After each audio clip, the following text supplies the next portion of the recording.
Yeah, our next session is called Breaking Open the Black Box.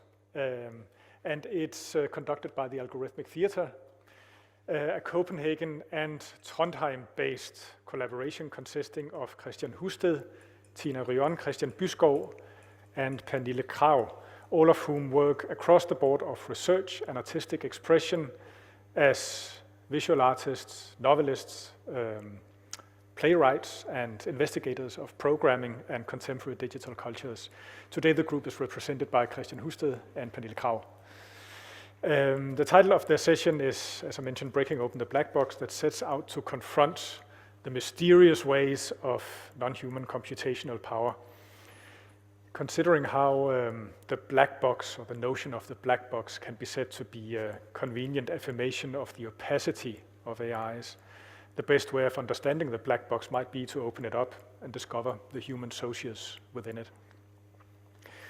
Pernille and Kristian's presentation takes its point of departure in their exhibition Labyss that closed only a few weeks ago at Den Frie here in Copenhagen. And for Labyss, the Algorithmic Theater took on the task to create a software that could learn from what they call a final frontier in the algorithmization of life, namely our memories. Pernille and Kristian, welcome.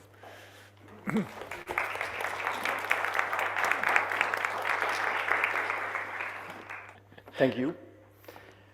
And thank you for the kind introduction, Lars. Thank you for inviting us to give a presentation here today under the somewhat intriguing title, Breaking Open the Black Box, the making of a memory learning software. Before we make an attempt at breaking open the black box, if this is possible at all, we would like to invite you all to make a short exercise with us, if that's okay with you. So please close your eyes.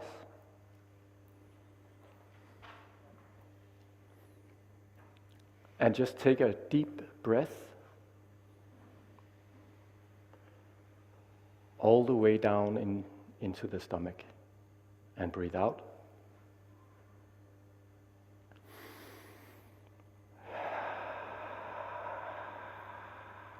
And one more time.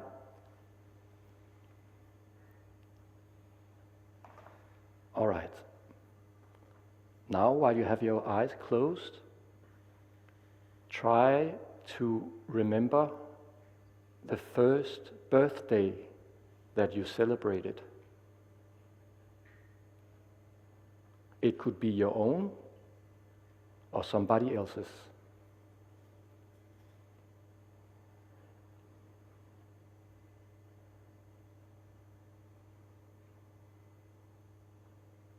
Can you visualize the memory?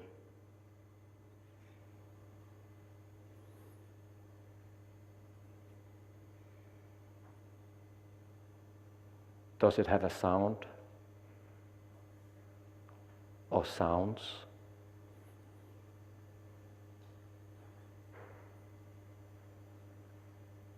Does it have a scent?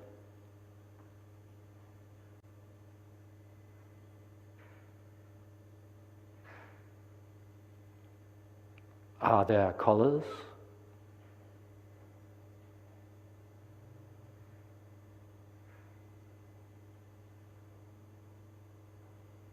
Can you feel the memory?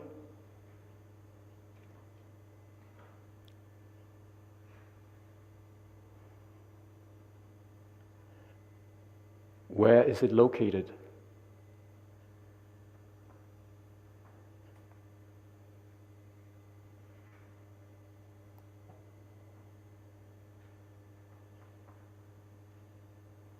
Good.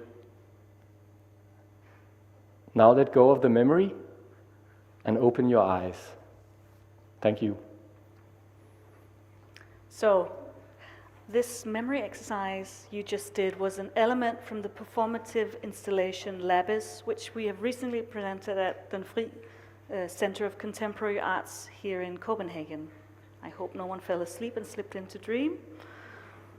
Labyss was a fictitious tech startup created in response to the pandemic no one is talking about, digital amnesia.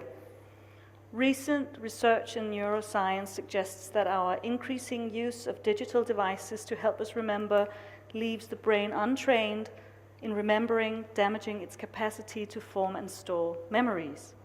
The constant distractions from these devices have the same effect. Studies show that this is a global phenomenon affecting people of all ages. To help solve this problem with digital amnesia, Labyss created a software that can collect, store, and sometime in the future, re-establish memories. This was the fiction of the installation. It was a critical parody of the tech industry and its utopian promises. Labyss proposed a technological solution to a technologically generated problem. In the installation, visitors were invited to share their memories with a software based on GPT-3, the so-called memory learning software, which is what you see happening here. They entered a small space with a microphone where they were welcomed by a Labyss partner to your left. The Labyss partner then guided the visitor through a conversation with the software. It would ask questions about specific memories. For instance, what was your first paying job? What did it look like in your childhood home? While this happened, the memory was being collected by the software and shown on a screen in another room as a stream of memories from different people mixed together, showing how each memory was being datafied. Labyss would then be able to re-establish specific memories and sometime in the future, induce these memories into the visitor's brain via sound waves. As seen here from, it's an infographic from Labyss showing how auditory perception and the formation of long-term memory are closely related in the brain. And for those of you who did not see or experience Labyss, we can show you a brief run through the installation. There is a bit of Danish speaking in the video, which is approximately 1 minute long. What they're saying is basically what we just said, how the memories are being collected, and they are going through a few exercises with the visitors.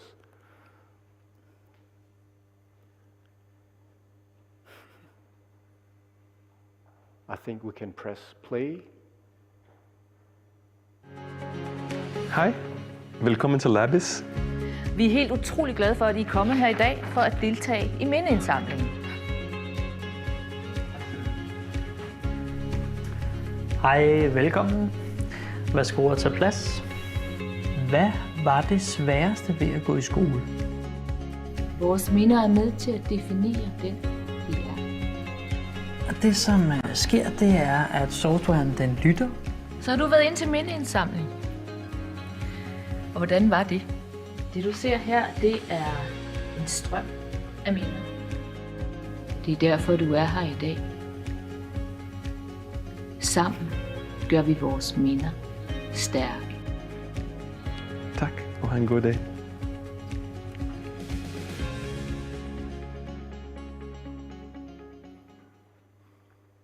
So, why did we create a fictitious tech startup? And why did we make software to collect memories? As Lars said in the introduction, the Algorithmic Theatre is a newly formed open working community working in the cross-section between the arts, scientific research, and programming. We are 4 core members. There's Kristian and Kristian Husted. There's me and Tina Ryan. We're interested in how new digital technologies are increasingly infiltrating our lives and how we might create a platform for critical thinking about these. We make workshops, seminars, and now we've created Labyss, which we call a performative installation. Our collaboration started in 2016 when some of us made a choreographic work about the use of algorithmic trading in the financial markets. As you see here, here's a few microseconds of trade. The Apple stock on the US stock market on the 25th of May 2016. During this work, we learned that algorithmic trading often employs what they call sentiment analysis, combining natural language processing and machine learning on text input, such as Twitter messages or Google searches, in order to predict the future needs and desires of groups of people or entire populations in specific areas. So fast forward to early spring of 2020 and the first corona lockdown. While at home in isolation, we noticed how the algorithmic systems started to find their way into the official responses of the state to the pandemic. Up till this point, it had primarily been used to predict our future needs and desires as consumers, by now broadly known as surveillance capitalism, but now it found its way into a governmental response to a crisis. The state wanted to perform sentiment analysis on data related to our bodily health in order to predict symptoms of disease. Healthcare politics, as the writer Charles Eisenstein said, was becoming a war on death. For instance, scientists started mapping physical contact zones in workplaces to predict the spread of the disease, and they also used GPS data for the same purpose. It seemed to us that we were suddenly all participating in a huge real-life performance where we as citizens were feeding data into various private and public receptors who then calculated the rules of the performance in real time. Tech companies stood in line to help governments with everything from predicting who might have the virus to measuring the distance between our bodies in the shopping mall to teaching our kids remotely at home. As you can see here on this official poster from the Copenhagen municipality that could be seen all over Copenhagen at this time, the algorithmic logic embedded itself even in the official corona communication of the authorities. As it says here, not feeling well, go home, get tested. A very simple algorithm. Yeah. This all amounted to an increasing algorithmization or datification of life. What was being algorithmicized was life itself, and the question of life was being reduced to a mere fact or non-fact issue, leaving the ethical dimensions of decision-making to predictive and statistical models. Is it a cat or a dog? Should the distance between bodies in public spaces be 1 meter or 2 meters? However, there's always something that falls outside the calculation, something that cannot be calculated or programmed. So, in our work, we attempted to go in another direction. As an experiment, we wanted to train an algorithmic software for asking into people's memories. In the very beginning, at a residency at Art Hop here in Copenhagen in the spring of 2022, we developed a game to do this between 3 people. We call it the memory machine game. And in the memory machine game, you have 3 participants. There is the guest, and the host, and the programmer. And the game consists simply of trying to delve into the memory of the guest. So the host will ask a question, for instance, tell me about your first paid job. The guest will tell about the first paid job he or she had. And the host will take notes and select 5 keywords, which are then passed on to the programmer who doesn't hear the conversation. And the programmer then poses a new question, which is then asked to the guest. And in our later development of the memory learning software, the programmer would would be displaced by a software based on GPT-3. So by playing this game, we investigated, on one hand, the possible roles of algorithmic software in conversation about memories. On the other hand, we used the game as a space for finding out what kinds of questions work better in order to dig deeper into a memory. Here we found that talking about details, and specifically about sensory details, the smell of the person, the color of a wall, the sound of the wind in the garden, so on, worked well. Actually, several of our test persons said that this way of asking through the rules of the game brought things to life that they hadn't thought of for a very long time. And many had a strong emotional response to this experience. Further on, we found it an interesting challenge to train a software in something that is so far out of reach for a machine, the feeling brought to life from a memory. We asked ourselves a speculative question. Could we train a model to begin to learn what it means to memorize and how to do it? In this, we found a contradiction from the before mentioned either-or logic. Is it a cat or a dog? We wanted to create a model that could work against this reductive model, a model that could instead gain a more diversified content. So training the model, we mainly used material from the Copenhagen City Archive. People have uploaded their memories and life stories as text from various generations. We combined bits from each memory into our text as a collage. Then we marked words we found interesting from a writer's point of view in each memory and wrote 2 questions in response. This should be the template of the software. Choose important words from the input, the memory, and ask 2 questions. So we might say that the first training of the model was quite subjective. It focused on what we found interesting in the training material with an emphasis on sensory detail. And here you can see an early example of the software at work in a workshop we did at ITU, where a visitor is asked to tell about an early memory. And here you can also see that the software started focusing on feelings, which I will get back to in a minute.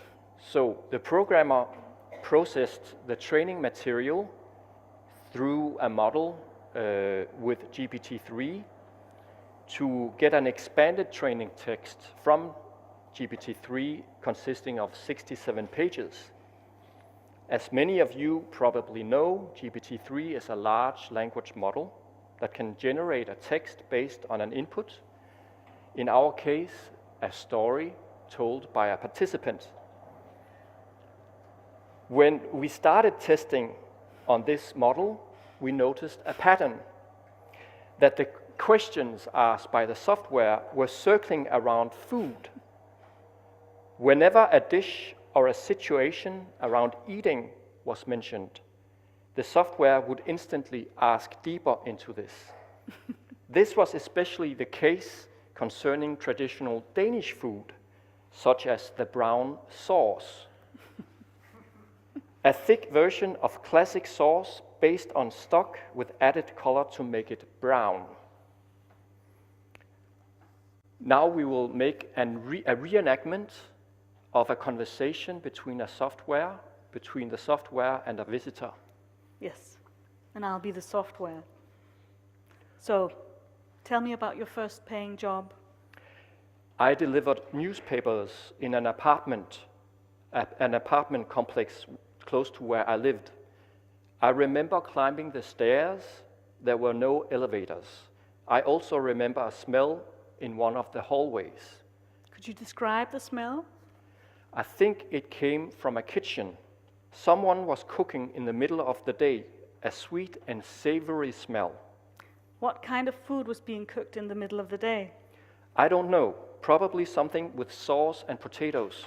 Did you like sauce? No, not really. My mom often made it with minced beef patties, and I hated it. Could you tell me the recipe for minced beef patties? And so on.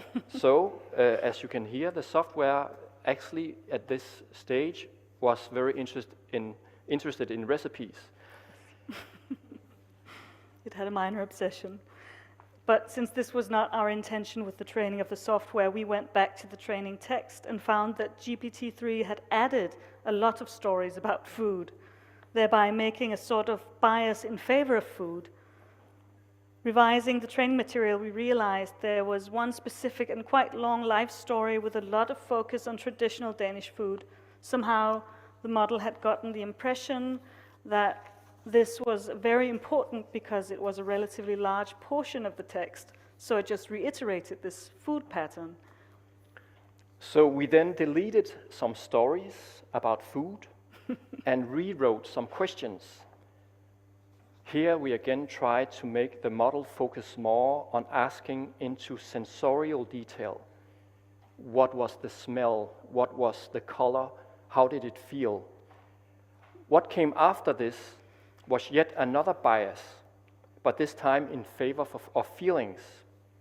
It turned out that we, in our rewriting, had focused more on feeling than any other sensation. This is partly due to the fact that in Danish, there's a double meaning of the word to feel, both the feeling of touch and how you feel psychologically inside. And we were focusing on the feeling of touch mainly, or the feeling of the sensation. But the result was a much more therapeutic model than we anticipated. Perhaps this is due to the many therapeutic texts flowing around asking, how did this make you feel? Which is also part of the general training material of GPT-3.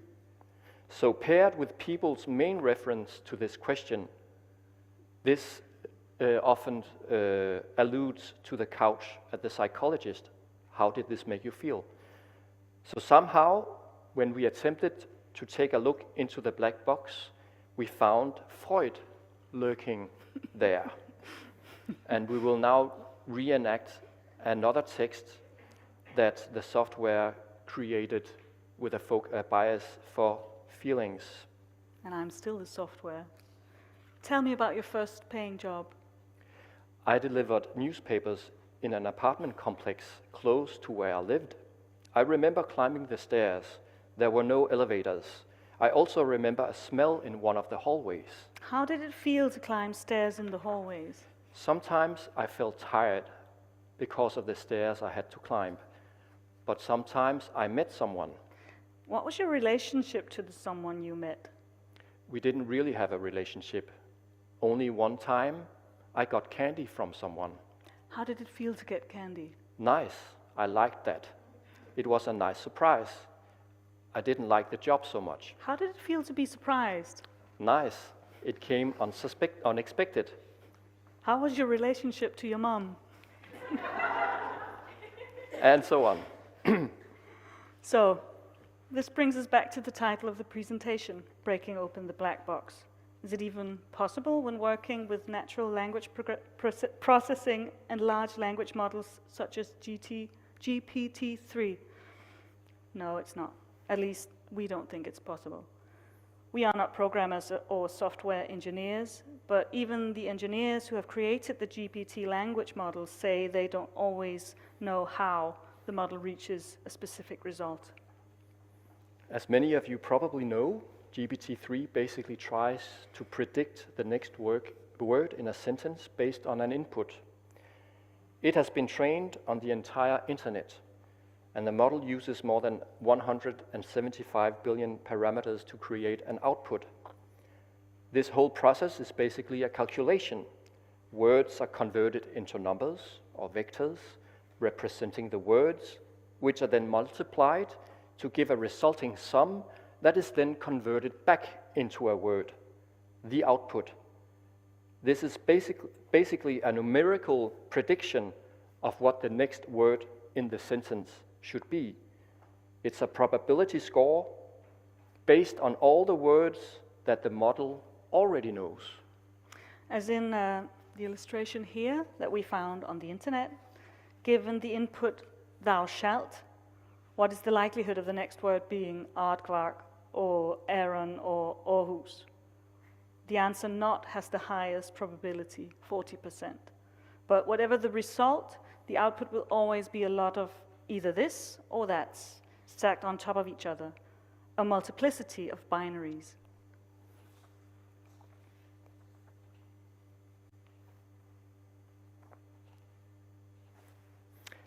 So where to go from here?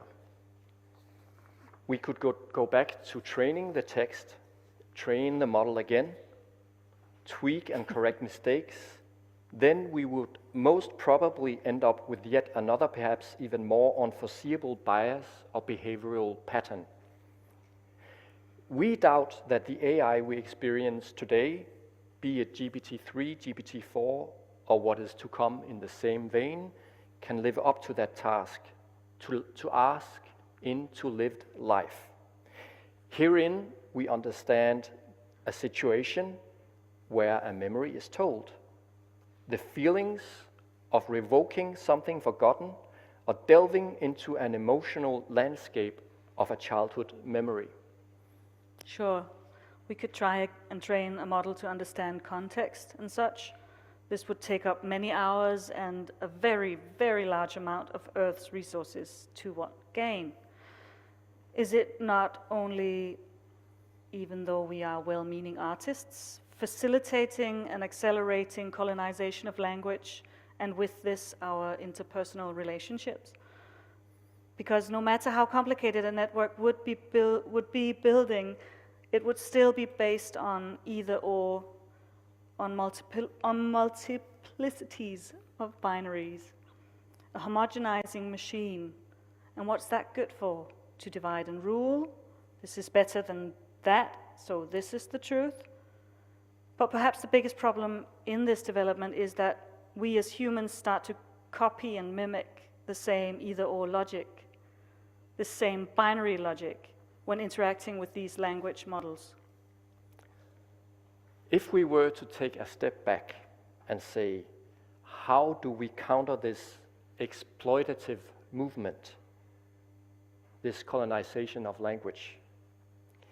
It seems that something occurs in the situation where one shares one's own story with another person. The interrelation between telling while searching oneself, while someone listens without any intentions, where the listener asks only in order for the teller to find new details. This is not a therapeutic listening where what is said will be closed down to a diagnosis. There is no end result, no either or. It's an open form of listening. This relation opens something up where the algorithmic process closes it down. It creates a form of language, spoken and listened to at the same time, which is constantly diversifying away from the binary logic of the algorithm, the either-or, and into a space where doors are opened rather than closed. So, in order to round off this presentation in the spirit of an opening listening, we would like to invite you all to share the memory that you recollected in the beginning with a person sitting next to you. Just take a moment to tell your memory to this person and listen to the memory of this person. And we suggest that you tell the story to the person sitting next to you, to the left. And if there are holes, we invite you to what? Sorry? Oh yes, and wherever you are in the world, if you're sitting alone, speak it to the plant and listen to the plant afterwards. Is that clear? Find someone that you like, or the one who's sitting next to you. Be careful what you wish and for. just share your memory. Thank you. Thank you.